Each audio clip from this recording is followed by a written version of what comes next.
You're listening to The Pete Sheppard Show.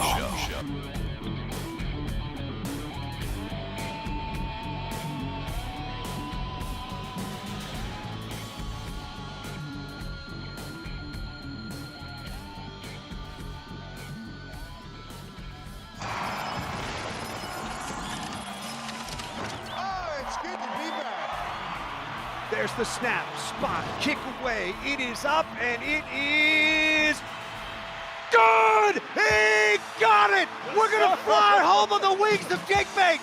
Oh, baby! Good from 58, good from 52, and that's good enough for a victory for the Detroit Lions! Oh, what a comeback by this team! 7 in a row, down 16 at the break. They scored all the points in the second half. They are 8-1 on the season. And a very good morning, everybody. Happy Veterans Day. How's everybody doing? Thanks for checking out the Pete Sheppard Show. It is I here once again on the Coastal Sports Network. Thanks, everybody, for checking us out on the awesome extended video platform here on Twitter, X at PShep326. Following me on Facebook, SR1029 The Game, SR1029TheGame.com, Ion TV, CSN Florida, Rumble, Kit, Spotify, LinkedIn, Twitch, YouTube. You can always just text the show today because I'm solo, 727-858-6650. Angel Martinez, one of the great veterans out there. He is taking the day off, and rightly so. How's everybody doing? Let's get it going on a Monday. We got so much to talk about. Oh my goodness. Oh, my God, what another exciting weekend in the NFL and college football. And you heard the final call there from last night as the Lions come back and overcome 5 interceptions from Sheppard. And just unbelievable game last night by the Lions and a comeback. And they win last night, last-second field goal, as you heard. My Patriots victorious again, Drake May. Not flashy numbers, but man, is he exciting to watch. The Bears stink. The Dallas Cowboys stink. Angels, Philadelphia Eagles just steamrolled them yesterday. They don't ever win in Dallas, but everybody wins in Dallas this year, and they kicked the crap out of them. The Jets, absolutely. I'm trying to think what team sucked worse yesterday, if you go through it. Who do you think sucked worse? The Jets, the Bears, or the Cowboys? And get there. And we're going to have highlights from all of these games yesterday as well. But I got to tell you, the Dallas Cowboys, you want to talk about some frightening numbers. The last 2 years, the Dallas Cowboys were 16-1 at home, including 8-0 last year. They were the only team in the NFL that was undefeated at home.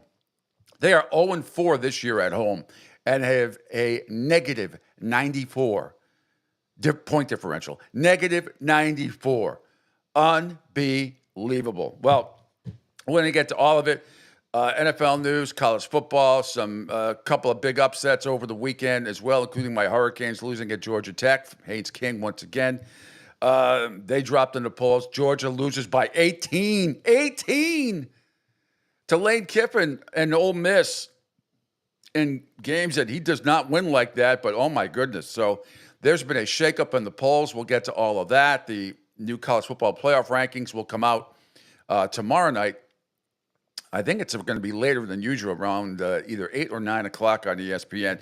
But we'll get to all that. First and foremost, I want to wish all the veterans out there happy Veterans Day. Thank you all for your sacrifice and service and your continued service, including our good friend Angel Martinez, obviously, and so many others. And as some of you may know, this has always been an extra special day for me because my parents' anniversary, they got married on Veterans Day in 1960. And it would have been, they both passed on now, but this would have been their 64th wedding anniversary. So Papa Pete and Mama Lucia in heaven, love you guys, and happy 64th up there. So that's this day has always been very, very special for me, not only because of Veterans Day, but because my parents' anniversary. And the picture you see up on my Facebook page that I have up there today, some of you may have seen it before, but it's on their honeymoon.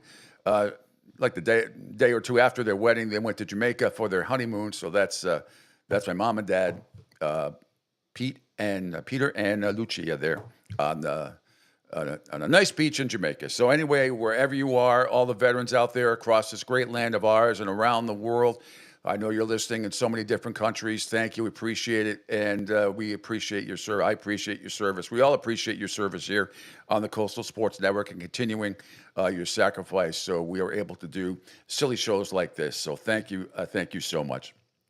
All right. It's going to be a shorter show today, probably only going to be here for an hour. I'm going to recap as much as I can. Angel is off today, rightly so. Z is a savvy veteran out there. And I got to believe, he texted me as we're halfway through the Eagles pounding the Cowboys. And then he sent me this text like, I'm not watching it, I'm watching NASCAR. I'm like, come on. Look, the Eagles are one of the best teams in the NFL yesterday. You can say what you want. You can say, I don't know how you can, I don't know as much. I'm watching all the games on as much as I can. I didn't see any Nick Sirianni mess-ups at all. But we'll get to all of that. I am going to begin with my New England Patriots Day, and I have my Veterans hat on, and I believe my man Otis gave me this Patriots Veterans hat. So thank you. And I have my shirt on, too, which is a pretty cool shirt. Everybody loves this shirt, even if you don't like the Patriots. Everybody likes this shirt. So let's begin with the Patriots yesterday. The Bears, here, it was unbelievable. There's a few stats in this game. I want to get to them right now before I forget. Patriots had 9 sacks. 9 times, Mrs. Bueller. 9 times. 9 sacks on Caleb Williams. Tossing him around like a rag doll. It was fantastic. The Bears had won 8 in a row at home. Not anymore. They were held to only 142 yards for the game. For the game. Do you know what they went on third down yesterday? A lot of this was to the Patriots defense. They were outstanding yesterday. Some of it was just horrible play calling by the Bears, but I'm going to credit the defense. The Bears yesterday on third down, 1 for 14. 1 for 14. Come on, man. Come on. Joey Sly for the Patriots field goal kicker had 4 field goals in that game. Matt Eberflus, by the way, maybe he's on the hot seat. Maybe he gets canned. He is 14-29 as the head coach of the Bears. It ain't working, whatever it is. I'm not surprised about Caleb Williams. I said it from the get-go, from the beginning. I can't get that UCLA game out of my head from last year when he went in the stands and started crying to his mommy because of the way, the lack of defense by Lincoln Riley. And it just, that image has always stuck with me with him. Other images that are great, Aaron Rodgers just sulk. I mean, just absolutely, the Arizona Cardinals obliterated them. I thought they would.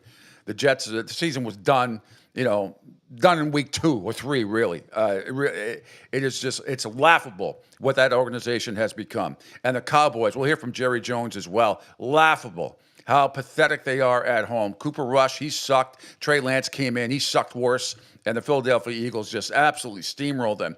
Mike Tomlin, on the other hand, did not suck. And I think we're all eating a little bit of crow as far as the Justin Fields, Russell Wilson situation goes, because they are 3-0, they being the Pittsburgh Steelers, and a nice come-from-behind win over a tough Washington Commander team yesterday on the road. That was great. The Tampa Bay Buccaneers continue to play so hard, and they just come up short. They came up short again at home against San Francisco.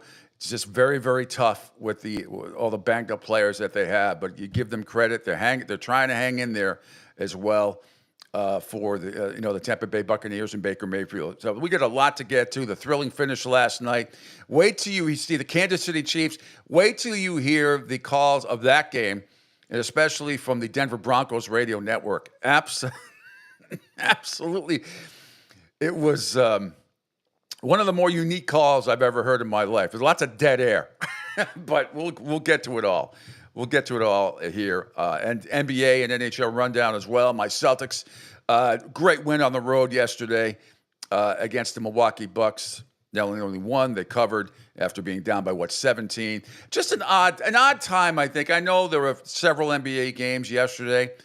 I don't know. To put the Celtics Bucks on during, because that game started at 3:30, I believe. To put that game on at that time is stupid by the NBA. Put that game on at night, even if you put it on NBA TV. I mean, you got to find a way. That game cannot be played at 3:30 in the afternoon, and when 99% of the country is still, New England fans are still watching the Patriots. Number one, but to have two, alleged, we know defending champion Celtics, Milwaukee has been really struggling. Nevertheless, still have some all-star talent on that team. To put that game on at 3:30 yesterday, I thought was odd. Put it on later. And I know 6-1, half a dozen the other, maybe because you're going up against the Lions and Houston at night, and the NFL is always going to win out. But I just thought having that game on, which was one of the early season marquee matchups, except the Bucs have sucked so badly. But nevertheless, they jumped out to a 17-point lead. I only saw the second half, and it was a great comeback. Jaylen Brown and Giannis had a little exchange. Giannis acting like a little punk. Jaylen Brown called him a baby. We'll get to all of it, I promise. And again, thanks for checking us out here across the Coastal Sports Network video platform. All right, let's begin with the Patriots winning in Chicago yesterday, 19-3. There's so many. Caleb Williams, he was awful. The box score in that game for the Patriots, by the way, Drake May, not spectacular, but made some spectacular plays when need be. 50 of 25, excuse me, 184 yards, one touchdown. Did have that one bad interception trying to throw it out of bounds. That was his only bad throw of the day. He got rid of it left-handed. He's doing a Patrick Mahomes. He threw it out of bounds left-handed at one time. But Caleb Williams was 16 of 30, 120 yards. The Patriots jumped out to a lead in this one. Probably should have been more, but it wasn't. Nevertheless, beggars can't be choosers. Certainly not if you're a Patriots fan. But here is we talked about Jalen Polk last week about getting this guy involved, getting him involved early, and they did in the second quarter. Play fake. May has a man open. It's a touchdown for Jalen Polk, and the rookie's in for the second time this year. Polk is no joke. So hopefully that will get him going, the confidence that he needs. A lot of the cuts that I have, thanks to Total Sports Prep, but they are really just ripping the Bears, and the Bears are ripping themselves. Caleb Williams talked about his head coach, Matt Eberflus, after the game. Then we'll get to the Patriots locker room stuff, which is pretty cool. Are you confident in Matt right now, and why or why not? Am I confident in my head coach? Yes, I'm confident in my head coach. They brought me here for a reason. They brought all of us here for a reason. As players, when we're in the locker room, we know how good we are. We know how good we can be. And right now, we're not executing. We're not hitting on cylinders. And we have all the confidence in each other, to be honest with you. I've been in some locker rooms, and I'm a young guy, I know, but I've also been in some locker rooms that you're losing, and it's pretty rough in the locker room. And obviously after a loss, it's pretty rough. But have this stretch that we've had so far, and the confidence that these guys have in me, the confidence that these guys have in each other. Talking about the players. I think that's a part of Coach Eberflus. Instilling that confidence and voicing that confidence of us coming together and being together. And then, like I've said before, obviously, there's okay teams, there's good teams, and there's great teams, and it starts with the players. Right now we have an event, and it's kind of what I go by in my life. We have an event, and the most important thing, because you can't always control the event, the most important thing is for us to respond, and our response equals the outcome, whether it's good or bad or indifferent. An event? Here's an event. 1 of 14 on third down, you numbnut. Oh, God, I tell you, I have no faith in him at all. I'm sorry. That image of him jumping in the sand. Where's Mommy? Mommy needs to come. I'll tell you, that team is in total disarray right now. Matt Eberflus, after the game, on how to fix 23 straight, there's another stat I forgot to tell you about in this game, 23 straight touchdown-less drives. How do you rectify 23 straight offensive drives without a touchdown when it's not just today, it goes back to the Washington game, the problems? Yeah, the same thing. We got to find that, look at everything. We got to find the continuity there. find the structure that we need, the winning formula that we need to score points. Okay, now another crazy stat. You might have seen it. They flashed it up yesterday during the game. I think a lot of people, including a lot of Patriots fans, a lot of football fans must have been like, holy shit, is that an error? But since Drake May, and they threw that stat up, and I think it was in the third quarter, if I'm not mistaken. Since Drake May has taken over the Patriots, they are number one in the NFL in scoring in the red zone. Let that sink in. Since Drake May took over, the Patriots are number one in red zone offense and scoring.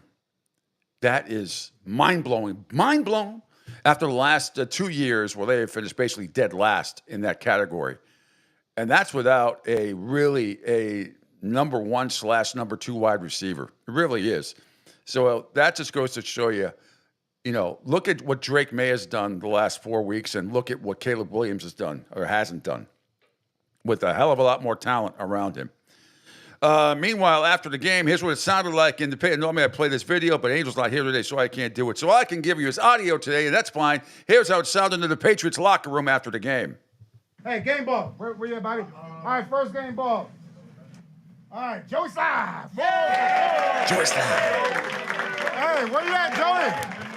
Hey, there you go. And welcome a new family member to the crew, Palmer, a little bit. His second game ball, our guy, Jelani Tavai. He's been playing great, Tavai. Fantastic. Again, his wife, his fiance just had a baby. Just had a baby. No days off. Came in the next day, hopped on a flight, and went out there and really did a good job. So look, hey, I don't want to butcher it. It means earth, right? It means earth in Hawaiian, and I'm gonna give it a chance. Anua? Honua. The coach said it. It's playing complementary football, offense, defense, special teams. It ain't no special victory to how you win in this league. It's simple. Sticking together and playing complementary football. We keep doing that, put our head down. We're going to go some places. Hey, stack some wins. Stack some wins. How do we feel about coming to the winning city and getting the wins against the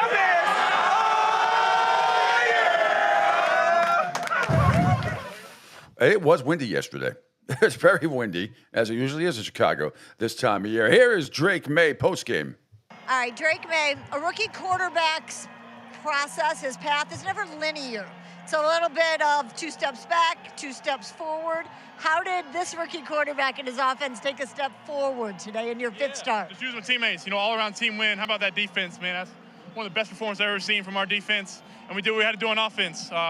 Affected the football. I had one bad decision, tried to throw it away, wish I had that one back, but overall, great win, and how about this win? It's crazy out here today. Hey, we talked about you this week, about how you grew up the baby of 4 brothers. You were the run of the family, and I'm sitting here thinking this is your first game ever, your first game post-game winning interview.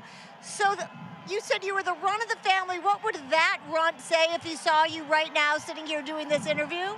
I think he said just keep going. Blessed to be in this position. Thank the good Lord and just keep going. My 3 older brothers were a huge part of my life. Love them and shout out to them.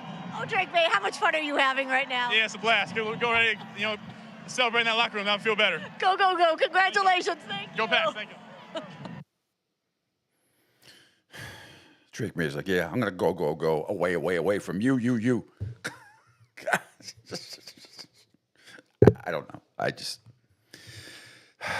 Carolina, that's it. The Patriots improved to 3-7. They're out of the cellar in the AFC East, and it's so frustrating. I know if, and, buts, maybes. I get it, but you go back and there's 3 games that stick out to me that will play away for the Patriots winning, and then who knows? But you know what? We're seeing improvement. This is what we wanted to see in the second half since Drake May took over, and now Gerard Mayo and Alex Van Pelt don't look so bad anymore, do they? I mean, I think they were being criticized constructively, not only by myself, but a lot of other people. But Drake May solves a lot of problems because of the way he plays, his ingenuity, and he's special. He is special, and the Patriots, I think, have something special here. Just have to keep building on it. They host a powerful LA Rams team at home next week. Now, the good news for the Patriots there, right out of the gate, is the Rams will be a little cocky because they're going to annihilate Miami tonight. They're going to win. I don't know about a night. They're going to win by double digits. And then the Monday Night Football team that goes on the road the next week, as we say many, many times, usually has a rough time of it, especially when you're playing in the early time slot, which they will be in Foxborough next week at 1 o'clock. But nevertheless, be watching that game tonight. The Miami Dolphins will probably, more than likely, I will be shocked if they win this game because there's another club in disarray. Probably like 30-23, something like that, 33-23. The Dolphins will probably put up a few points as long as Tua stays in the game, which is always a big if. But the Rams are playing really, really well right now, and they seem to have found themselves. We'll get to that preview after the break at the bottom of the hour. Yesterday in Germany, Carolina 20, the Giants 17 in overtime. 36-yard attempt to win it. Pinheiro kicks it through. And the Panthers have won. Yay, the Panthers have won in this one. But, you know, the big story in this one, Sean Hockley, Ed Hockley's son, former NFL referee, now Sean Hockley. How about this? Gives a call in German on a false start. Fehlstart, Angriff. Oh. 5 Yards treffen. It's by the center. It's third down. Oh, look at Sean Hockley There we hooked go, on phonics. showing up. He is... Yeah, the Giants stink. Carolina wins 22-17. That's enough of the highlights of that one. Buffalo, it seemed almost like a home game. How many great fan support in Indianapolis? Buffalo by 10 over Indy, 30-20, and they were banged up as well. The Bills were heading into this game. Nevertheless, here's Josh Allen doing what he does. Allen keeps it himself right up the middle. Josh Allen at the 5, takes it in, touchdown! His 57th career rushing touchdown. 57th career rushing touchdown. That put the Bills up 17-13. And meanwhile, they're going to win the game. The Bills this week will host the Kansas City Chiefs. Isn't that going to be a very, very entertaining game? After the game, Buffalo head coach Sean McDermott on the support from the Bills fans on the road. We'll start with the fans. A great showing again on the road. We don't take that for granted. We travel as well as anyone, and whether it was at the hotel last night or around town, you could just get the feel that there was a lot of red, white, and blue in town here, and we certainly appreciate that. The Joe Flacco was not good yesterday. Shane Steichen, head coach of the Colts, talked about what Anthony Richardson can do to make him reevaluate. What do Anthony can do in the locker room or in practice to make you reevaluate? Yeah, I mean, he's going through that process every week, preparing like the starter, going through his process, getting his reps, out there on the practice field. We go from there. All righty. Meanwhile, in Kansas City yesterday at Arrowhead, and remember, they also had to play the following day with Iowa State. It played Kansas the previous day, so that field, I know they were worried about it being a little bit chewed up because it was raining, not only on Saturday's game, but in Sunday's a little bit. So they were worried about that. There was rain in the forecast. However, let's just start here. For Denver, Cortland Sutton's 32-yard pass from Bo Nix put the Broncos up early in the second, 14-3. But here's a 3rd and 1. Nix deep. He's got his receiver. Touchdown. Sutton. They beat McDuffie. The All-Pro Cortland Sutton lassos a 32-yard touchdown pass. So that was 14-3 in the second quarter, though. Kansas City's Travis Kelce gets it going. Mahomes caught for the touchdown. There it is. The all-time Chiefs leading touchdown receiver from Mahomes. Yes. By the way, yes, Taylor Swift was there as well. Kansas City, though, did go up late, 16-14. And I'm trying to find that cut. Do we not have that cut? No, I guess we don't have that cut. However, the Broncos drive down. Not necessarily a chip shot field goal, but nevertheless a field goal that probably should have been made. Here is the final play. Can the Broncos pull it out? Kick to win it. Oh! Blocked! The Chiefs have won! The Chiefs have won!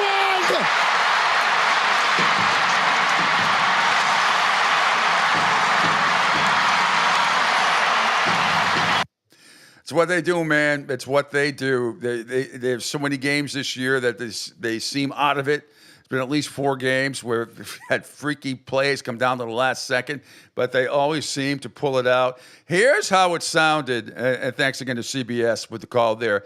Here is KOA 850. This is the Broncos Radio Network. This is one of the more unique calls I have heard in quite some time. Broncos radio broadcast reacting to the game-winning blocked field goal. Will Lutz backs up, takes 2 steps to the side, says he's ready. An attempt of 35 yards for the win. Snap, placement, kick on the way. It is blocked.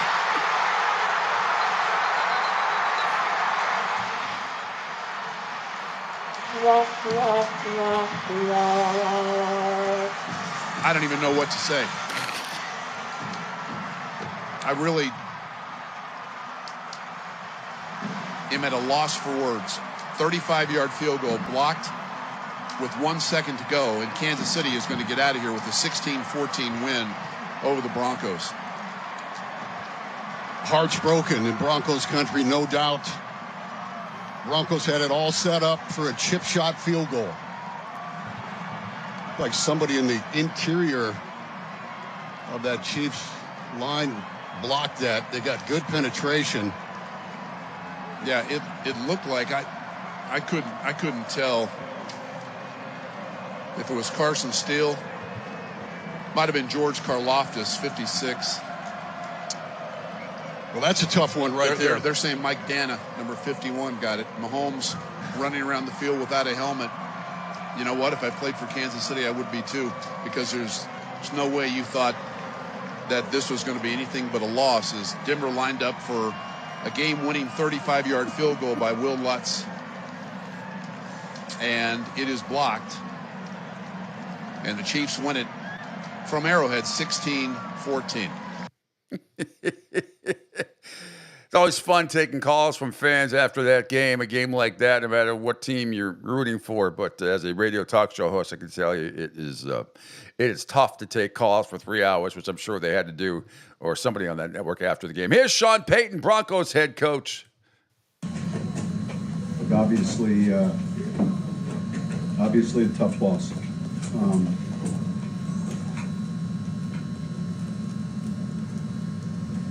Thought we played well on the road. We accomplished a lot. We felt third down was going to be important. We won that battle. Felt like we outplayed them, but we didn't finish. And we had an opportunity to right at the end, kind of control the ball, and we got to be able to finish. That one will take a while. It'll sting. When you do this long enough, hopefully you're at the better half, not the other way around. There's some tough losses like that, but told our team I was proud of how they fought. Thought we outplayed them, but nonetheless, you got to beat a champion, and we weren't able to do it. So obviously, gut wrenching. Any questions? Did you get a? Sean Payton, very contrite. Andy Reid, meanwhile, giving a locker room speech. I'm getting way too old for you. Listen, great job of sticking with it.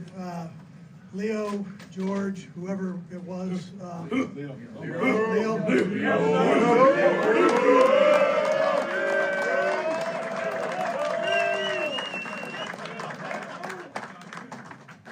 All right, Superman. Nice job. Hey, listen, how about those Chiefs? All right, so we're back on normal schedule. We start up intertreatments, all that stuff. We're rolling. Got a good Buffalo team. We'll get to. I'm proud of you guys for just hanging with it. And Leo, I'll treat you to a cheeseburger. Today, baby, all phases. Kick the feet up. Get some relaxation time. Let's get back to work. Chiefs on 2. 1, 2. All righty, that is Andy Reid there, and the Chiefs remain undefeated. All right, going to take a quick break here. I am Pete Sheppard. Angel Martinez, the veteran, is off today, and rightly so, enjoying his day off on the Monday. He'll be back tomorrow. When we come back, more NFL highlights about the Tampa Bay Buccaneers struggling once again. playing tough but struggling once again at home. The Jets absolutely stink, and we'll definitely play some highlights from that game. Highlights if you're an Arizona fan, lowlights if you're a Jet fan. We'll also preview the Monday night game coming up tonight between the Miami Dolphins on the road against the LA Rams at SoFi. All part of the Pete Sheppard Show right here on the Coastal Sports Network. Hi, folks. This is Gerard Moynihan of Moynihan Lumber, and I would like you to know that our company has been selling Anderson windows for over 60 years. See the complete line of Anderson windows at any of our 3 locations in North Reading, Beverly, or in Plastown, New Hampshire, or at MoynihanLumber.com.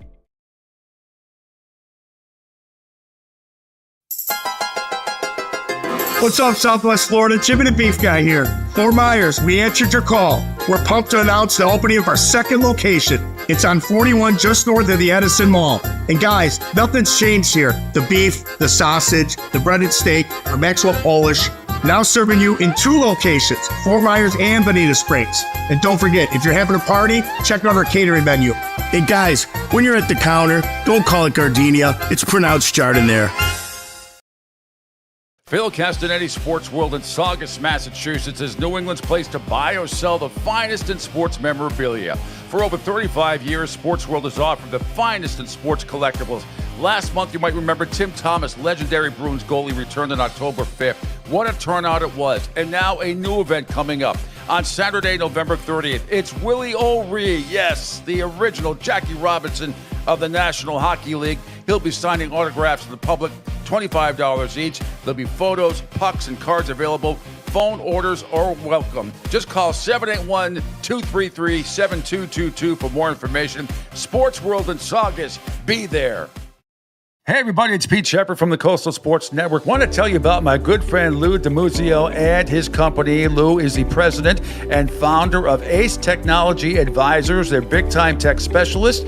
At ATA, they're able to craft, implement, and manage the best and most appropriate solution for your business. They leverage their industry-leading experience and their portfolio of technology partners to improve your best practices and infrastructure. So you can get a hold of them at 888-599-4223. That's 888-599-4223. Check them out on their webpage, www.acetechadvisors.com. That's www.acetechadvisors.com. Or you can email them, sales@acetechadvisors.com. Check out my friend Lou DiMuzio and Ace Technology Advisors. Ion Tampa Bay is the latest news, weather, and traffic for Pinellas, Pasco, Ellsboro, Hernando, and surrounding communities. Stay connected on X, Facebook, and their website, iontp.com. Ion Tampa Bay keeps you informed on breaking news as it happens. Southwest Florida's newest game in town. Sports Radio 102.9, the game powered by Ion Tampa Bay. We'll be right back. The Pete Sheppard Show. It's fun for the whole family, if it's dysfunctional.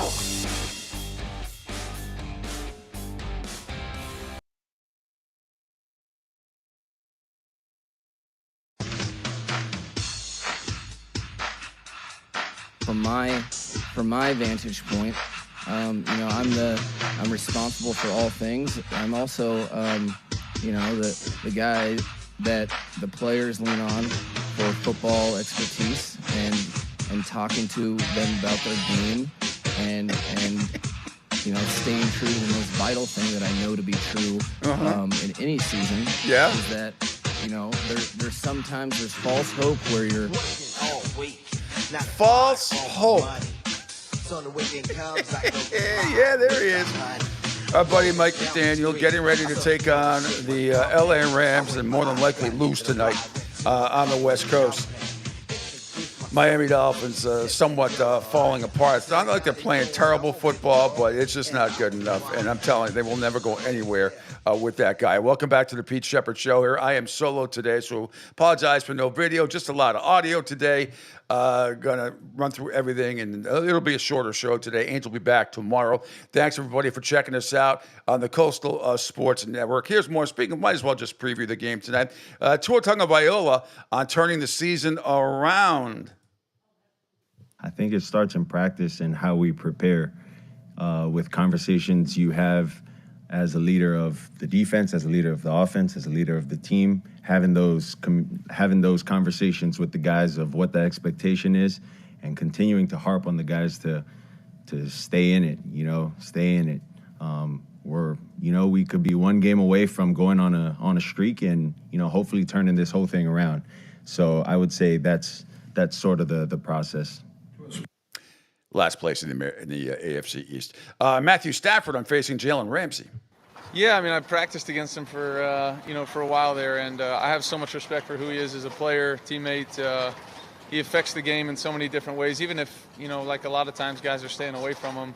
It's basically a one-for-one, that he's taken away out there. So he's doing a heck of a job like he always does. He's, mixing it in there in the run game, finishing plays, blitzing, sacking the quarterback. Gets a tipped interception last week. He's doing all the things you want from Jalen Ramsey, and I got a ton of respect for him. Had an amazing time playing with him as a teammate, and that'll be a big challenge for us, come Monday night. More from Matthew Stafford on the offense getting healthier.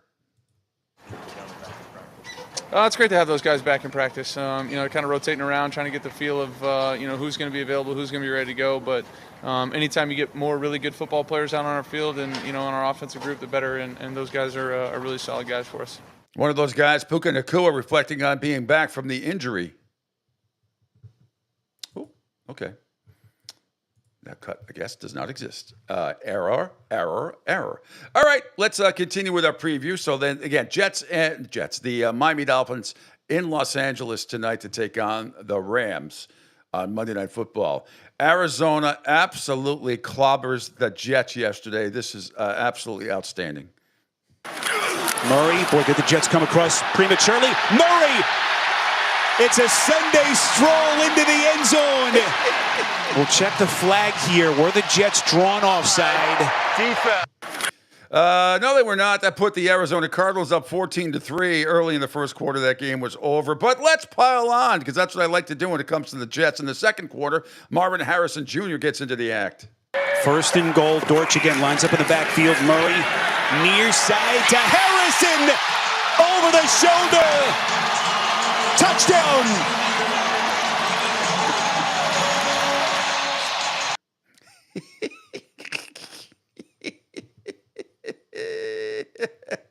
After the game, so again, 31-6, all Arizona, just an absolute pathetic franchise the Jets are. Aaron Rodgers talked about how pathetic they are. 3-7, I'm sure you know the math isn't in your guys' favor at the moment for a playoff run. How do you process that? Playoffs? Or approach that as a We just got to focus on what's in front of us and beat the Colts and then get to the bye and sort some things out. And we got a couple West Coast opponents coming out for 1 o'clock games. And we got 1, 2, 3 division games. So 1, 2, 3. A lot still in front of us. A lot of losses there, Aaron. Interim head coach Jeff Ulbrich was probably saying, why the hell did I even want to take this job? Asked about the message to the team.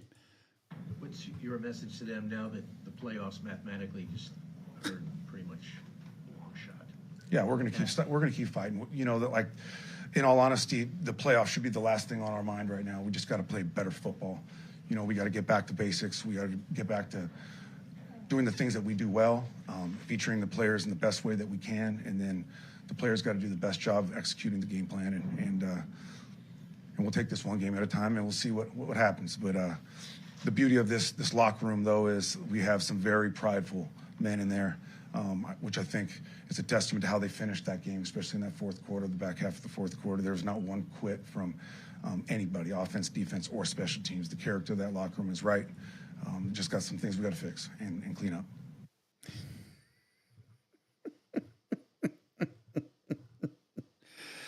Yeah, okay.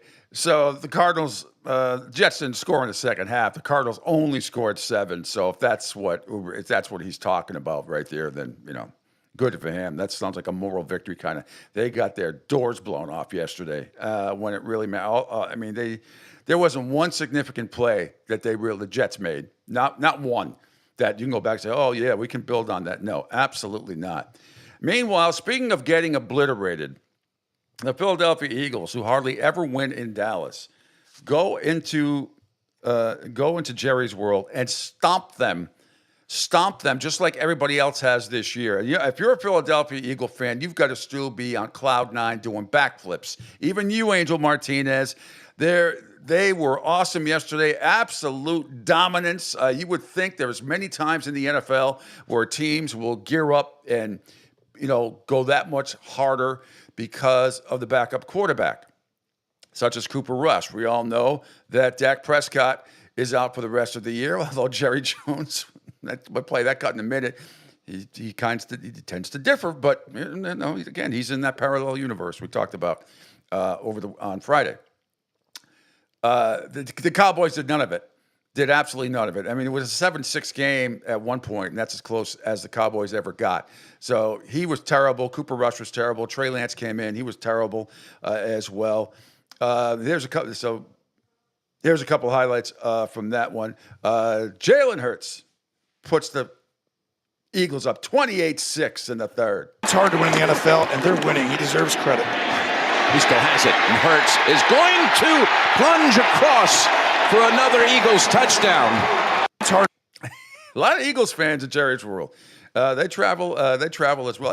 Let's go back earlier. Here's another great play for the Eagles. It's everything else you can throw in the middle of the field or outside.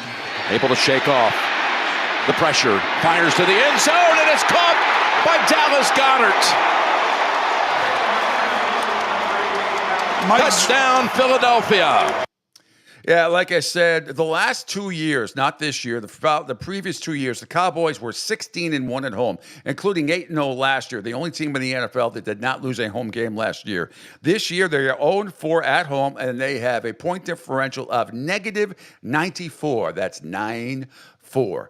That's how bad it is. Pathetic. And on the road, they've actually outscored their opponents by 10 overall, but for a -84. But Dallas, -94 at home. Jerry Jones refuses to single out Cowboys coaches in the loss yesterday. Bottom line is that we've got 8 ball games. That used to be 80% of a college season. That's a lot of football left. We've got a lot to work on that we can do better than that, but we were within striking distance as we came out for the third quarter, and that's very disappointing that we did all the things we did and end up with a game like that. If Dak cannot come back, how much does that hurt your hopes for this season? Well, I don't want to deal in hypotheticals, but anybody that loses their top quarterback has some adjustments to make, and they're usually adjusting uphill, and so I thought that basically we'd look better tonight without Dak. I thought we'd look better on offense than we looked without Dak. Seen Cooper play better than we played tonight. Philadelphia's got a lot to do with that. That's what it is. Jerry, what role do you feel like coaching played in these losses, and where does your confidence on the coaches stand? Well, again, everybody's got a hand in this, and we all know that the players play the game, and we know the closest ones to them are the coaches. Closest one to them are the people that hire the coaches, and so everybody's got a role in this. Everyone does. How surprised are you? By the way, that's no solace to have somebody step up here and say to the fans, "That's my fault. I'll take this one." What does that do? That doesn't win the ball game, and so I'm not trying to put that BS out either. Jerry Jones on the frustrations more. Jerry, is this frustrated as you've been with the team in this situation? Well, I'm just frustrated like everybody else is, but since I had a lot to do with what we're seeing, then it's the proper frustration as far as I'm concerned, that we're just not playing in a way, especially when you play a team that is the caliber of teams that we're playing out here. And Philadelphia is a high-caliber team, and we're not up to them. And that's troubling, and we've got to look at all the things that have happened. But I'll just say this right now, 5 turnovers over the last 2 games. And I don't know what we're drinking in the third quarter as we come out, but it's not working. Jerry, can you... Maybe they should be drinking in the locker room. So when they come out with the third quarter, yeah, it was 14-6, but didn't. I mean, if you're watching that game, it felt like it was 30-6. I mean, Dallas had they stink. They are absolutely terrible, and you're just seeing teams like Dallas, the Jets, Miami, just getting worse. Jacksonville, they can't get out of their own way. We'll get to that highlight in a few minutes. In that tough loss, Mac Jones was not good. The Vikings weren't that good either, but they were good enough to win on the road, which is always tough. So I don't, there's no points for sexiness of W's in the NFL. You just get it done. Even as ugly as 12-7 looked for the Vikings, they got it done. We'll have some highlights of that. Tampa Bay Buccaneers fighting and clawing and scratching and in the game right up until the very end. Jake Moody to win it from 44. Kick is up, and it is up and through. It's good. The 49ers win it. Oh, man, that is a tough break for the once again, a tough break for the Tampa Bay Buccaneers. They fight hard all the way to the end. Baker Mayfield yesterday for the Bucs, 18-29, 116 yards, a touchdown, no interceptions. They did rush over 100 yards. Irving had 73. White had 31. And as far as receiving goes, your running back, your leading receiver, 39 yards on 6 catches. Otten, the tight end, has been very good. 35 yards on 5 catches as well. Irving had only 14 yards after that on 3 attempts. It's just very, very tough without having when you have, Godwin and Evans not in the game. Just, it's crazy. What else? Brock Purdy threw for 353 yards. He was outstanding yesterday without an interception. Had touchdowns of 46 yards to rookie Ricky Pearsall, the wide receiver's first NFL score. And I do believe that I have that highlighted. Here it is. Made it together. 7-0. Here's Purdy looking to rip it. Oh, good catch and throws. Pearsall. Ricky Pearsall trying to beat his man in the end zone, and he is in. Touchdown, San Francisco. Ricky Pearsall's first NFL score.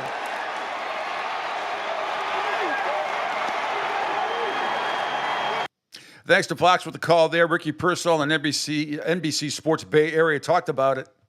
Yeah, for sure. I think it was a drive before that. We had a similar route. I had an in-breaker, and it was a pass breakup on that one. It was a little behind me in the same spot, and the DB broke it up. So we definitely wanted to get that one back. So I had a similar route to that. Me personally, I wanted to get it back. And so on that one, we connected on that. And then after that, it was just, make a play with the ball in my hands, get in the end zone, get my first tub. So that was the mindset on that. You said what?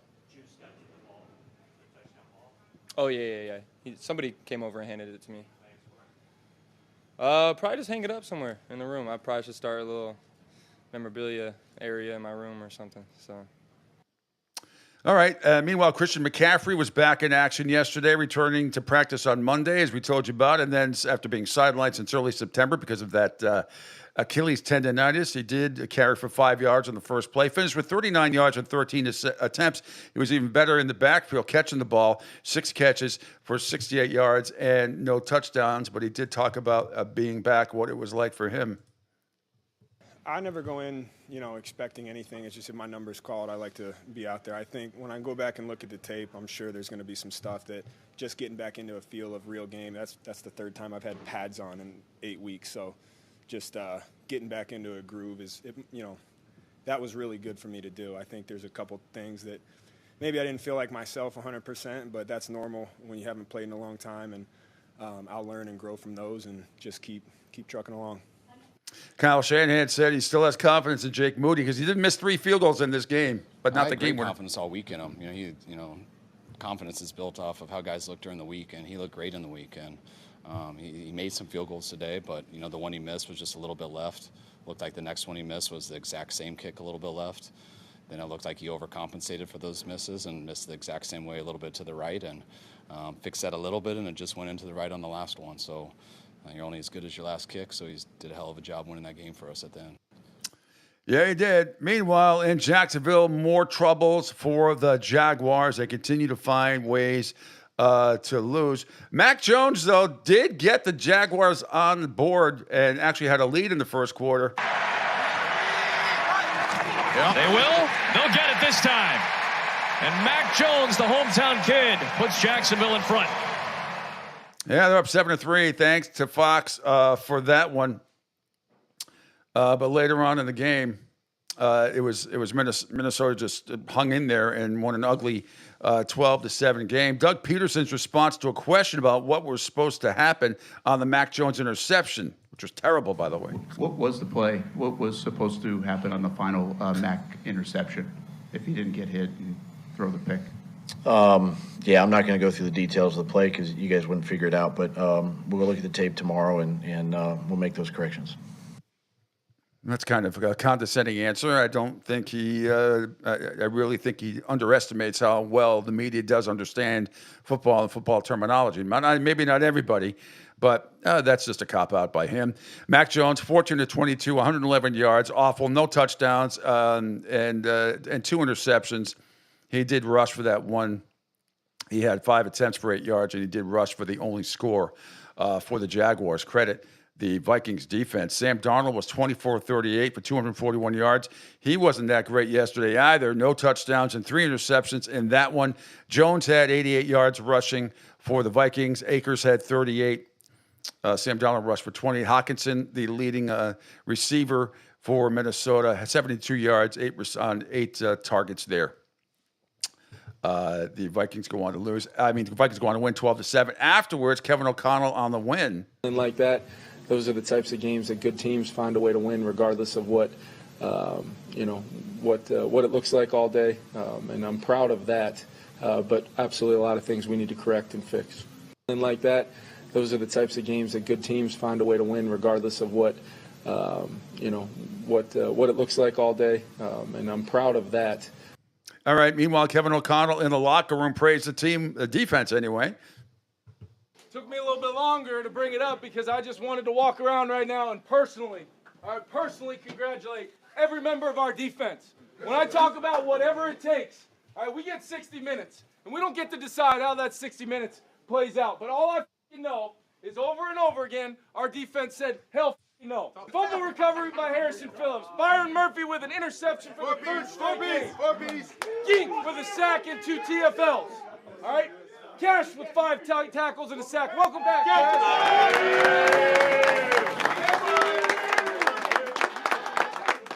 IP, welcome to the show right here. 5 tackles, 1 sack. And Cam Bynum, when we needed it, tracking it, finding it, interception to finish it off. All right, so right here I have 1 football for every single defensive player watching the room right here. Every single one of you guys.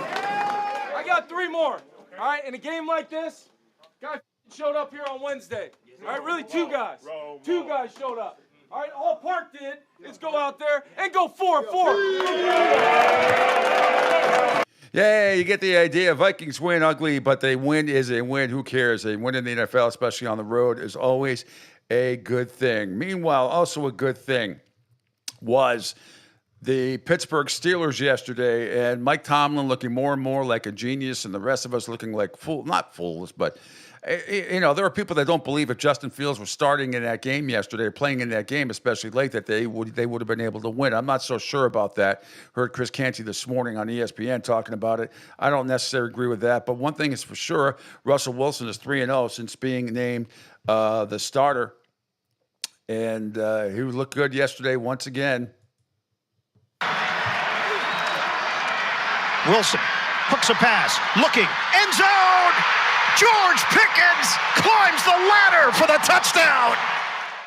That put the Steelers up 7-0 in the game. Meanwhile, later on in the game, the Washington Commanders took the lead. Daniels making sure everybody's on the same page. 1st and goal from the 1. On a give, Eckler takes it in, touchdown! Eckler pounds it inside. To the offensive line. Watch Allegretti right there. And Coleman. Watch them just hold the point of attack. And if you're Allegretti 67, trying to stalemate number 97 Cam Hayward. All right, and then that put the Washington up 17-14, and they extended the lead in the third.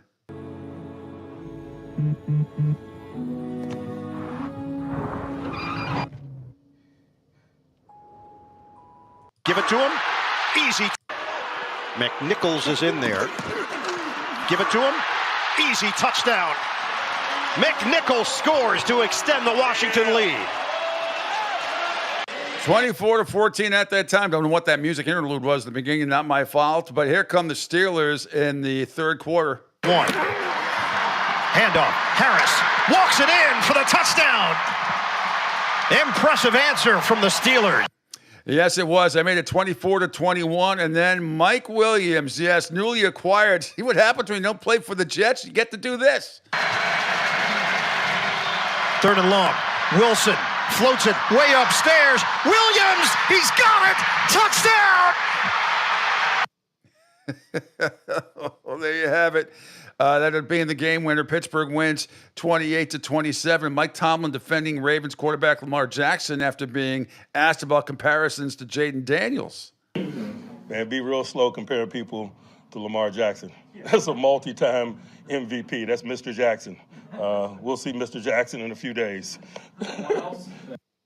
Mike Tomlin also asked if they went for it on fourth down had they not scored a touchdown there. I assume you weren't going to go for it there on fourth down. You're trying to draw. We'll never know, will we? You know I'm a degenerate. It's all Sherry and giggles, right? Until you don't make that fourth down. All right.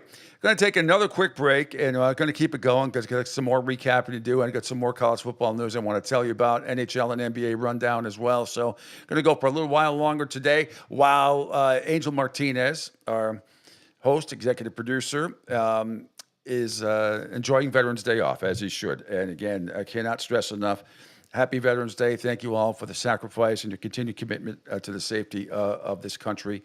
And we love you. We love you. All right, hour number 2 of the Pete Sheppard Show will continue right after then. I got to hit all these buttons by myself. I got all these mice I got to do.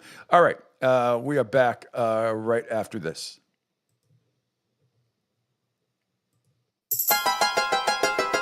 What's up, Southwest Florida? Jim and the Beef Guy here. Fort Myers, we answered your call. We're pumped to announce the opening of our second location. It's on 41 just north of the Edison Mall. And guys, nothing's changed here. The beef, the sausage, the breaded steak, our Maxwell Polish. Now serving you in 2 locations, Fort Myers and Bonita Springs. And don't forget, if you're having a party, check out our catering menu. And guys, when you're at the counter, don't call it gardenia. It's pronounced Chardonnay.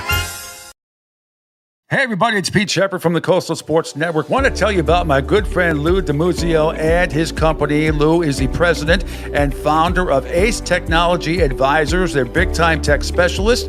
At ATA, they're able to craft, implement, and manage the best and most appropriate solution for your business. They leverage their industry-leading experience and their portfolio of technology partners to improve your best practices and infrastructure. So you can get a hold of them at 888-599-4223.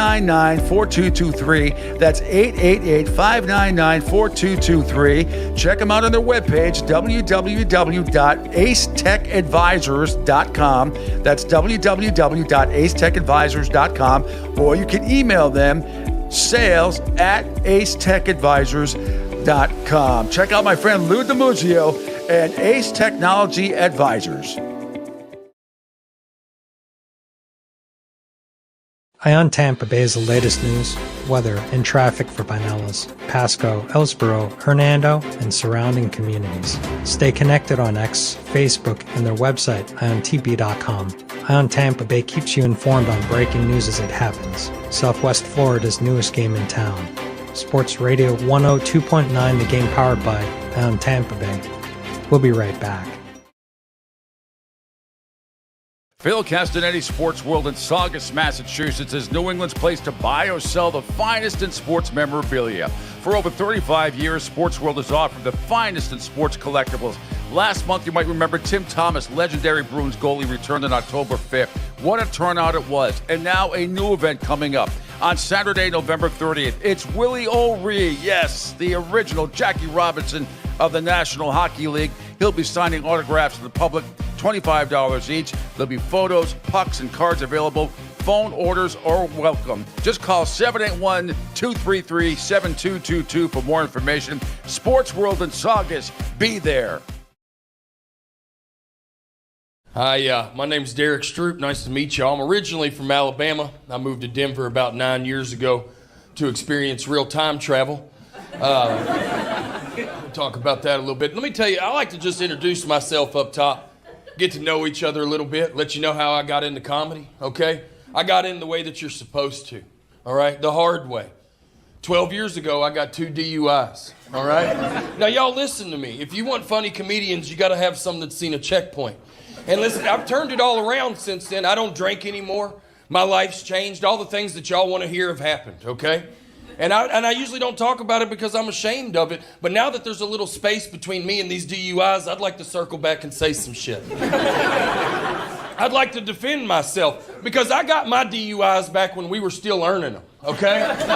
No, there was no Uber or Lyft, all right? If you're under the age of 28, you don't know what it's like to be stranded. You've never been at a house party and watched your DD black out. You've never seen that. You don't know how scary that is. Tyler promised us he was going to be sober. Tyler lied. Stuck at a stranger's house, you don't know how you're going to get home. You've never earned it. Sleeping in a cold sunroom, using a rug as a blanket. It's terrifying. Y'all have been there.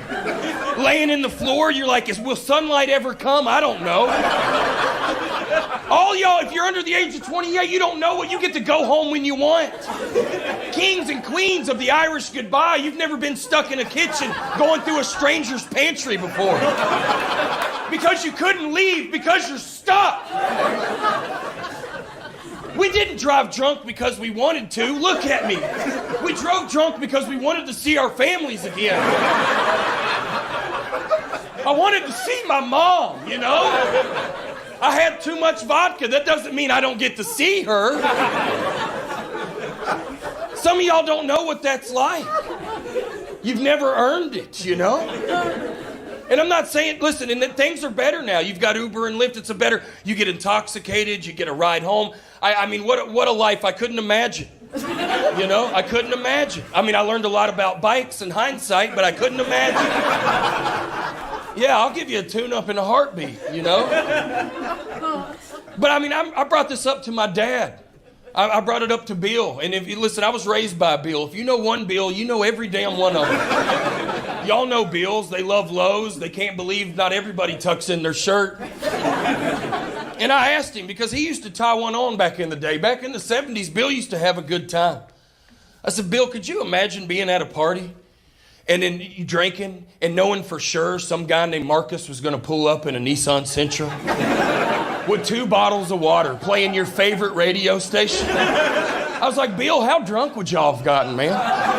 And he was like, son, we would have shit our pants. He's like, I could not imagine.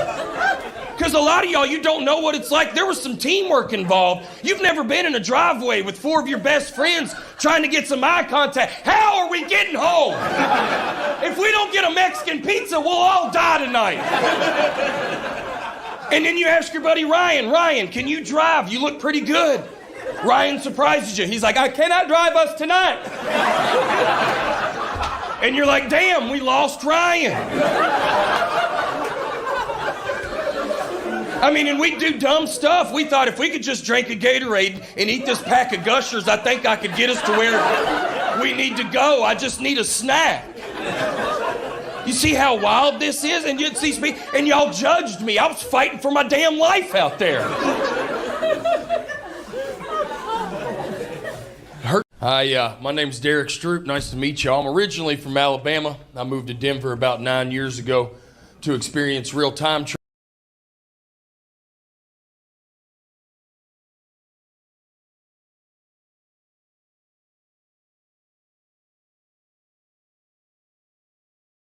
For the best in college football and NFL talk, check out The Pete Sheppard Show, 7 to 10 a.m. Monday through Friday.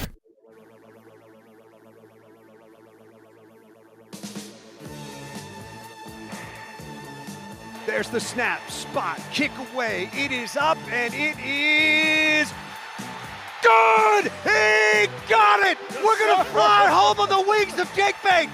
Oh, baby! Good from 58, good from 52, and that's good enough for a victory for the Detroit Lions! Yeah, Dan Miller with the call on the Lions Radio Network. Quite the call. What a comeback once again. Once again, the Lions prove that they are, I think they are the best team in the National Football League from top to bottom. They get it done. Welcome back. It's hour number 2. This will be the closing half hour of the show. Angel Martinez off. Rick Am, yes, yep, Angel isn't there. No, he is not. He says he's taking Veterans Day off. I think he's hiding the fact that he is so superly excited that the Eagles kicked the shit out of the Cowboys yesterday that he can't contain himself. Despite him telling me he had the gall, the audacity to text me, when the Eagles were up, killing them. It's like, I'm not watching them. I'm watching NASCAR. Poppycock. I don't know how, if you're an Eagles fan, how you're not absolutely hysterical, laughing at the Cowboys as you pounded them like everybody else has this year. The Eagles did not do their typical thing. Here's the thing. I just thought the Cowboys would show up. They showed up for about 9 or 10 minutes in that game, and that was it. It was all Philadelphia in that game. They pounded the Cowboys yesterday. In Dallas. Like I said, the Cowboys 0-4 at home this year. They have been outscored by 94 points. All right, let's get to some college football. By the way, Tennessee, the Chargers beat Tennessee 27-17. So I think that covers everything. We covered everything in the National Football League. Let's get to some college football, if I may. And yes, shake up in the polls because Georgia lost by 18 to Mississippi. My Miami Hurricanes lost on the road to Georgia Tech. We'll get to the polls and the new top 25 polls in a second. There was a little bit of controversy, although I think this was overblown. BYU went into Utah, the Holy War. It went into Utah and won 22-21. After the game, their athletic director, I don't remember ever seeing this. Their athletic director. Well, actually, here's how the game ended for BYU. Snap, hold, kick, on the way. Kick is good! BYU wins. The Cougars win. But after the game, Utah Athletic Director Mark Harlan goes to the podium first and starts bullshitting and blaming all the referees. I got to tell you, if you go back, if you were watching that game like I was in the first quarter, the first Utah touchdown was a gift because it was an obvious face mask penalty that was not called. But this jackass, Mark Harlan, obviously didn't see that. Instead, he BOOHOO about the officials. For 12 years, this game was absolutely stolen from us. We were excited about being in Big 12, but tonight I am not. We won this game. Someone else stole it from us. Very disappointed. I will talk to the commissioner. This was not fair to our team. I'm disgusted by the professionalism of the officiating crew tonight. What an absolute joke. Go back there, Mark, and go watch how Utah scored their first touchdown. And tell me where the egregious calls went. They completely missed it. That was the biggest one. Meanwhile, Ole Miss stuns Georgia. They need the 4-yard line. It's 3rd down and 6. Dart. Wells. Touchdown, Juice Wells.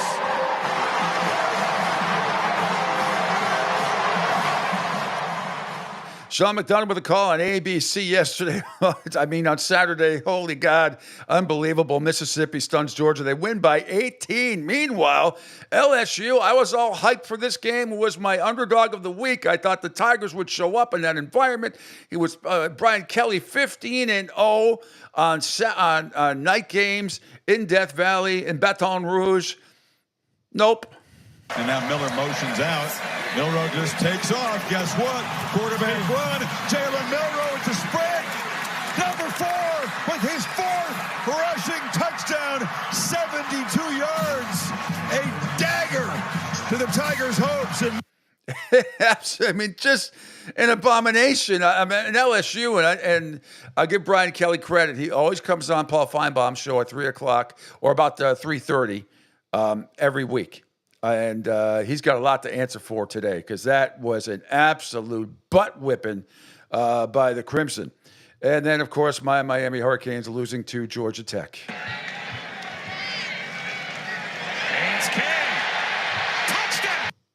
Yep, Haynes King in that game. He rushed for 93 yards on 20 carries. He only threw the ball 6 times. He completed all 6 for 32 yards and a touchdown. Very disappointing because Georgia Tech had lost their top running backs. Cam Ward was outstanding. It took him a little bit while to get going, but 25 and 39, 348 yards more, three more touchdowns, no interceptions. Disappointing loss. Martinez a rush for 81 yards. It just it is. All week long, I loved Miami minus 11. I loved it, and I kept saying it didn't look like Haynes King was going to play, and it was literally before kickoff where they decided that he was going to at least take a few snaps. It was more than that. And I don't know what it is about playing this team the last couple of years. Very, very frustrating. Still, nevertheless, more than likely, the Hurricanes will control their own destiny. They actually fall to 3rd in the ACC, but only because of a half a game. And SMU has a big game at home this week against Boston College. We'll get to that in the rankings and the standings. But there was some unbelievable action. And just going through the top 25 games this past weekend, Ohio State clobbered Purdue 45-0. Oregon clobbered Maryland 39-18. Oh, that was a little bit closer than you would have thought. It was 21-10 at halftime. Of course, my best bet of the week was over 57.5 in that game, and they only got to 57. So that's the kind of week it was for me, picking games on this show. As we told you, Mississippi at home over Georgia 28-10. The Hurricanes lose 28-23 at Georgia Tech. Texas clobbered Florida 49-17. A.D. Strickland came out on Friday and gave a big endorsement to Billy Napier about how he wasn't going to fire him and this, that, and the other thing. And they went into Texas and got manhandled.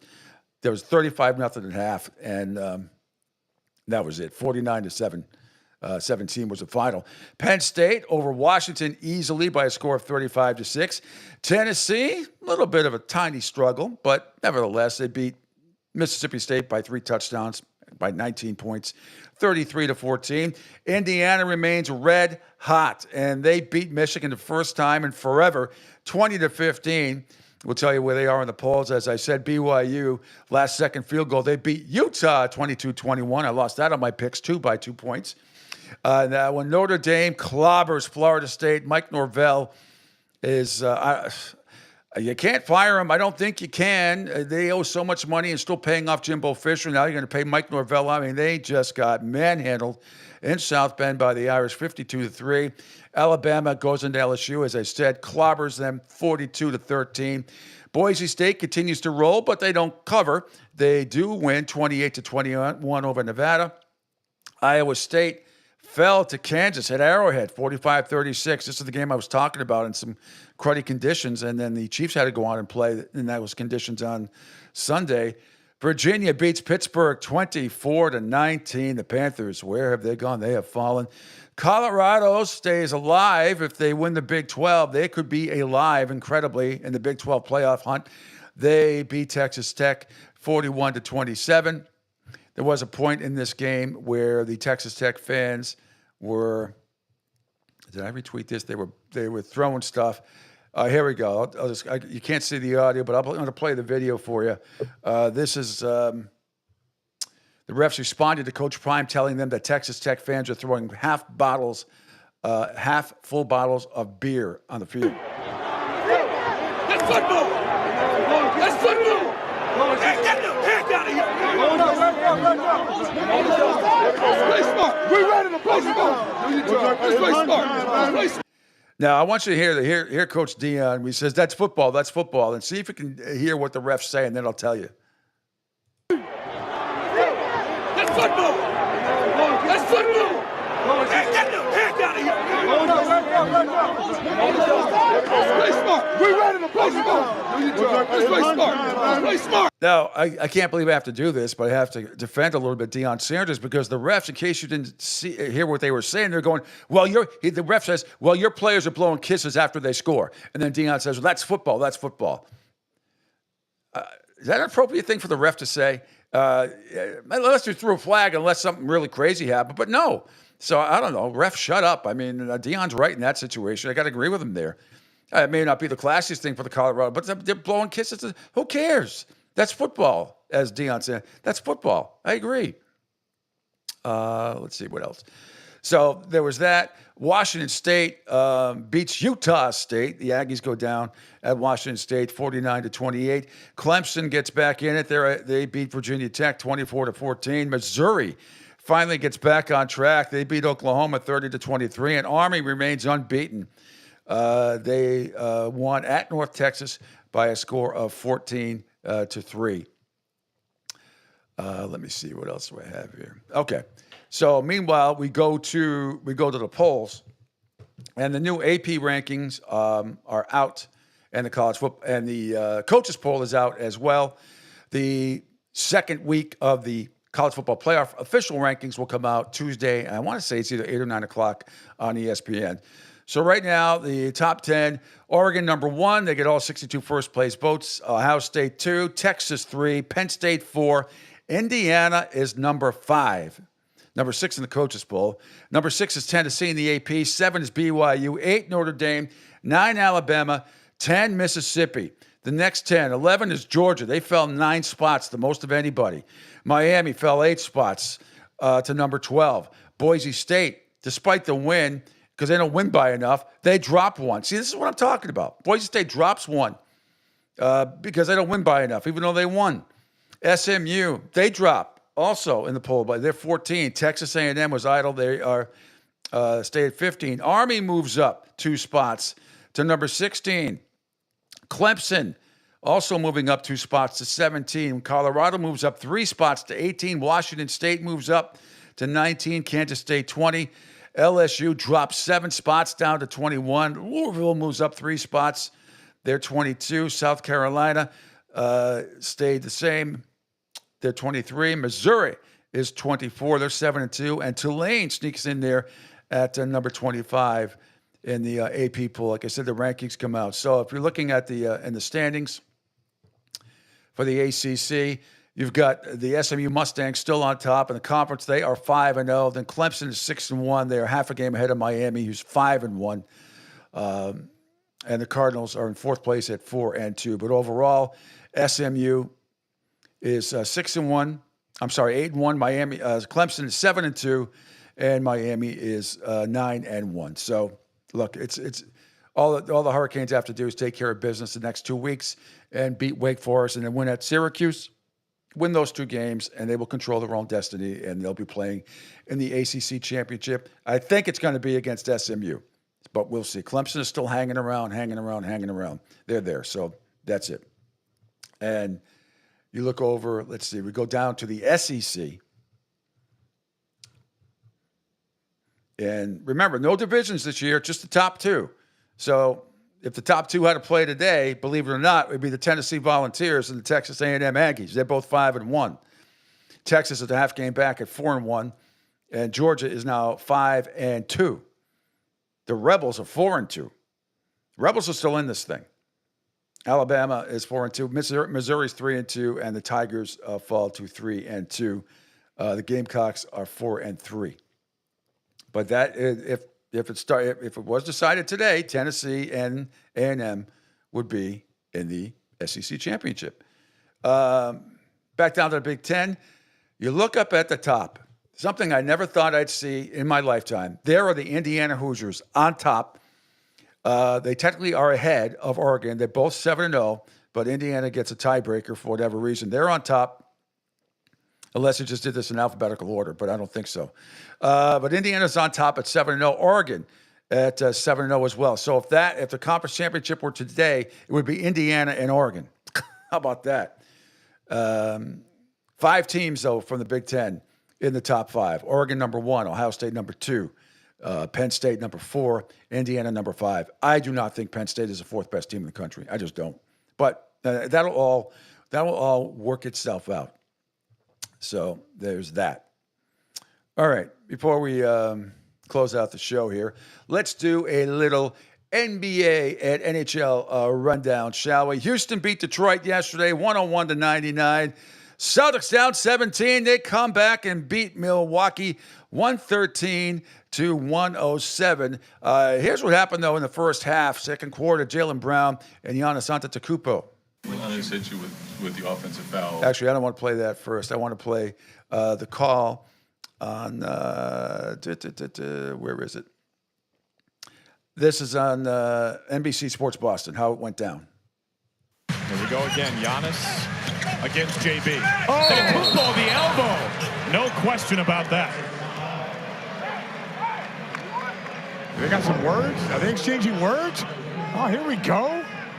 So Giannis, as they were walking back up to court, Giannis put out his hand for a high five, and they gave him the fake out and fixed his hair instead of the high five. The whole crowd loved it. Yeah, that didn't go over very, very well. Jason Tatum, by the way, his usual, over 30 points, had 31. Hofford had 9. Holiday had 15. White had 15. Brown, back after the hip flexor, he had 14 points. Tillman off the bench. No, that was really it. Hauser had 12 in that one. And Keita had, Hauser had, he had 3 points. Keita had 8. And Little Pritchard had 18. And it was a nice win by the Celtics, 113-107 in Milwaukee over the Bucks, who are now 2-8, 1-3 at home. Celtics are 9-2 and 6-1 on the road. But that little incident right there, here's Jaylen Brown calls out Giannis Antetokounmpo after the game. Giannis hit you with the offensive foul, and then he fake shook your hand and pulled it back. Are you laughing at that? Do you think it's funny, or does that kind of piss you off? Giannis is a child.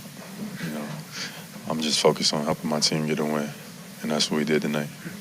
And meanwhile, Giannis Antetokounmpo had his own comments after the game. He said it was a joke. There was something in the first half. There was an offensive foul, and you reached out your hand toward Jaylen Brown, then pulled it back. It seemed he kind of took a little offense to it. What was your perspective? Are we just kind of joking around with them, or? Yeah, obviously.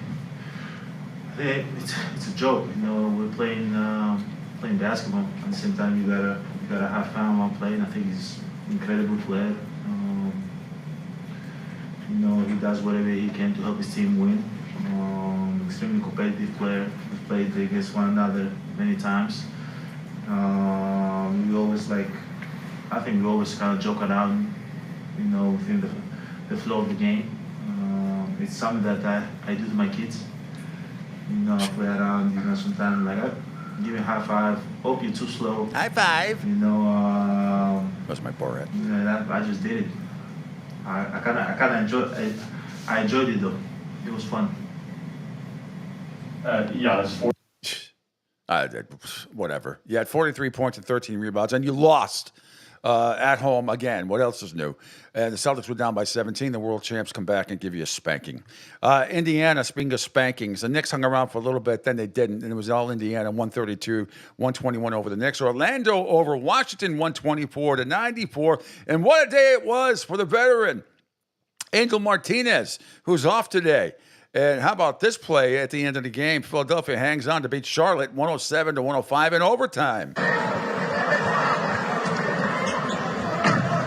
This is the shots, but there's the rebounds. And Williams will foul Martin, Kyle Lowry, and Caleb Martin. 2.1 away. He had a big steal in regulation, that cross-court pass that he anticipated. And then here, just watch him.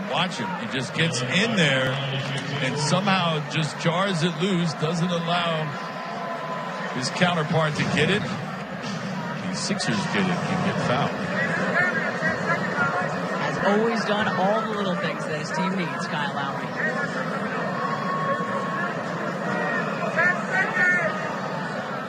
Martin makes his first free throw tonight, pushing the lead to 2. 2.1 on the game clock. No timeouts for Charlotte.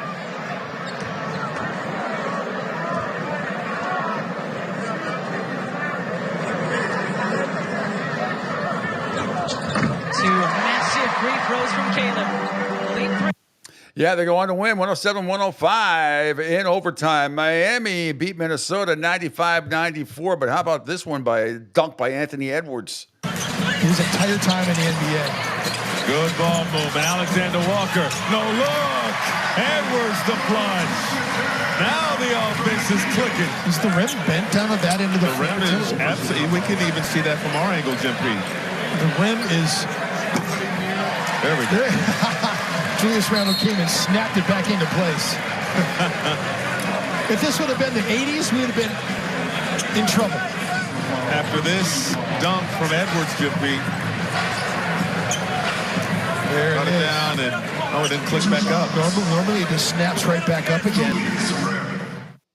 Okay, 95-94 Miami. It's a final. Golden State over OKC and two of the best teams in the West, 127-116. Denver over Dallas, 122-120. Here's the game winner. 15 seconds to go. Two-man game. Murray's got it. Porter in the lane. Floats it up and in! MP with a mid-range J. 6.5 seconds to go. 7'2" wingspan being exploited.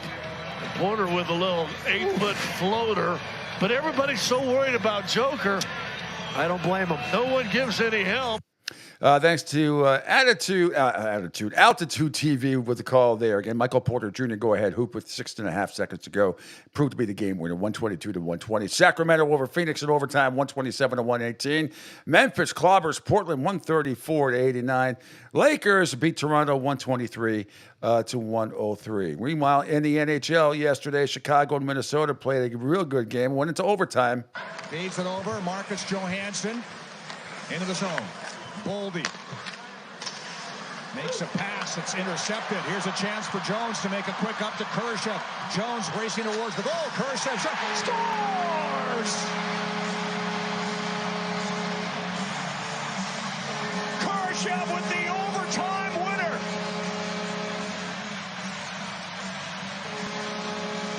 And as he does so, as this play is stopped by Taylor Hall one-on-one against Spurgeon, now keep your eye straight ahead. That's Jones. He gives Sturgeon a little bit of a bump right there.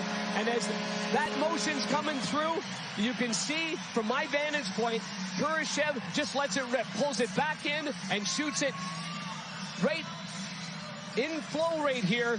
And the goaltender doesn't pick it up. That's a big win at home and one that's much needed. Only the second victory here on home ice. Good effort there by number 34, Peter Mrazek. Chicago wins 2-1. Thanks there to the Chicago Sports Network. San Jose and New Jersey, the only goal in the game in the first period. The waiting Giovanni Smith as Timo Meier counters for New Jersey, trying to set up Brendan Dillon. Those two former Shark teammates. Grundstrom back the other way. Here's Nico Sturm through the defense, and he backhands it in. It goes in off Timo Meier, and it's 1-0 Sharks. Really good exit out of the zone, but the move right there in the neutral zone by Nico Sturm was the key. He moves to the outside, or the inside, I should say. Then he gets it, loses the puck, throws it back out. It goes off of Allen, then Meier. But also because Grundstrom at the net, Meier's got to come back hard. Cannot control it. Goes between the legs of Grundstrom. There you have it, 1-0. That was the final. San Jose over New Jersey. Anaheim doubled up Columbus by a score of 4-2. So there is your NBA and NHL and college football rundown right there. I told you earlier about Detroit. We're going to beating Houston last night at the last second, 26-23. And Goff had 5 interceptions in that game. It really was something that they overcame that. After the game, let me see. Where is it? Well, Dan Campbell on the win after the game, 26-23. And then I'll play as we leave today. Short show because Angel is off today for Veterans Day. But here's Dan Campbell on the win. credit to D'Amico and that crew, man. They fought. We knew they would, and they were ready to go. And man, they gave it everything. And that was a hard fought game, and we had to fight our way back in there. Look, I'm proud of the guys. There's things that obviously we got to clean up, but man, they just wouldn't go away. Our guys wouldn't go away. And for our defense to play the way they played, I thought our defense played good early. We just had one play here, one play there that really that hurt us. But second half, you come out and it's 4 punts, 2 picks, and a missed field goal. I mean, that's huge. And we talked about it at halftime. We just needed to get our takeaways. So the defense did that, and I knew we'd wake up on offense. It was just a matter of time. And once we were able to pull it within one score, you felt like, okay, now, we're starting to find our way here. And all right. Meanwhile, here is one of those 5. Here's the last one from Goff. His Penne, but his brother's involved in so many different things. Goff going to take another deep shot from Jameson Williams. That's going to be intercepted. That is 5 interceptions for Goff in 36-plus minutes. Yeah, that was something else. Thanks to NBC last night with the call. Jared Goff talked about it. Honestly, didn't feel like I was playing all that bad, and I was seeing things well. I was throwing it well. Had some unfortunate things there early, but I've been through a whole lot worse than that. I've been to the bottom, and mentally I've been to the bottom, and some unlucky plays isn't going to throw me off my game. Yeah. How do you wash those away? Dan said that a lot of them trying to be explained, he wasn't really upset with, how any of the players turned out. How do you wash away those mentally? Yeah, it's a battle. It's hard. I mean, again, I just said it to Eric, but I didn't feel like I was playing all that bad. I was seeing things well. The tip ball, ultimately I got to take care of the ball, but they were making some good plays and some things that weren't going our way, and I think ultimately I never lost confidence because I felt like I was doing what I was supposed to do on most of those plays, and our defense really bailed us out. They really did all day, and the guys stuck with me on offense, and I was telling them, hey man, I'm good, just hang in there, and I'm good. I'm gonna have this thing figured out, and they stuck with me. Yeah, they did. It's tough. There's not many players or teams in the NFL that can overcome a 5 interception day. But he again made plays when he had to.